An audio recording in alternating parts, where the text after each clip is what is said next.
آج آخر کار فیصل نے وہ چڑیا پکڑ ہی لی جو اس کے گھر پہ روز آ کر سریلے گیت گایا کرتی تھی۔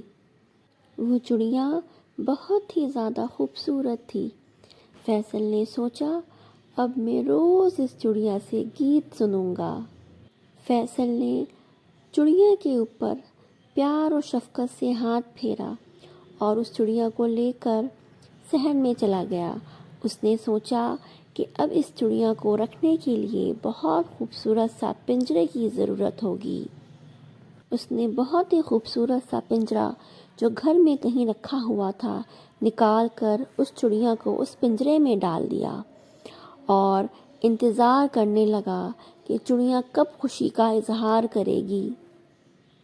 فیصل نے اس پنجرے کو پھولوں سے سجا دیا۔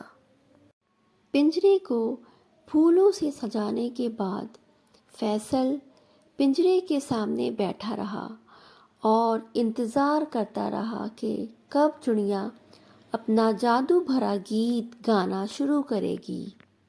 چڑیا نے کسی خوشی کا اظہار نہیں کیا، بس وہ خاموشی سے بیٹھی رہی اور فیصل بھی اس کے آگے بیٹھا رہا۔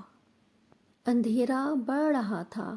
دادی اماں نے فیصل کو آواز لگائی اور کہا، فیصل اب آپ گھر کے اندر تشریف لے آئیں۔ فیصل اندر چلا گیا اور دادی اماں سے کہانی سننے کی فرمائش کی۔ دادی نے اس کی فرمائش کو پورا کرتے ہوئے ایک کہانی سنانا شروع کی۔ وہ کہانی ایک چڑیا کی تھی۔ وہ چڑیا جو پہاڑوں کے درمیان ایک جنگل میں رہتی تھی۔ وہ چڑیا بہت ہی زیادہ خوبصورت تھی۔ ایک دن ایک شکاری نے دانہ دینے کے بہانے اس چڑیا کو قید کر لیا اور اس کو لے جا کر ایک غار میں بند کر دیا۔ اور دوسری طرف چڑیا کے بچے چڑیا کا انتظار کرتے رہے۔ وہ پوری رات چڑیا کا انتظار کرتے رہے لیکن چڑیا گھر واپس نہیں آئی۔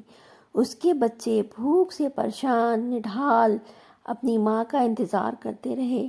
کہانی سنتے سنتے فیصل نے زاروں قطار رونا شروع کر دیا اور اس نے دادی سے کہا کہ میں نے جو چڑیا آج قید کی ہے اس کے بچے بھی اس کا انتظار کر رہے ہوں گے۔ وہ بھاگتا ہوا صحن کی جانب گیا اور چڑیا کو آزاد کر دیا۔ چڑیا جیسے ہی پنجرے سے باہر آئی اور خوشی کا اظہار کیا اور فوراً اڑتے ہوئے اپنے گھر کی طرف چل پڑی۔ دوسری صبح جب چڑیا دوبارہ فیصل کے گھر آ کر بیٹھی تو اس نے دیکھا کہ آج وہ اکیلی نہیں تھی بلکہ اس کے ساتھ اس کے بچے بھی تھے جو خوشی کے مارے ادھر سے ادھر منڈلا رہے تھے۔ وہ اپنی خوشی کا اظہار کر رہے تھے۔ اور جادو بھرا گیت گا رہے تھے۔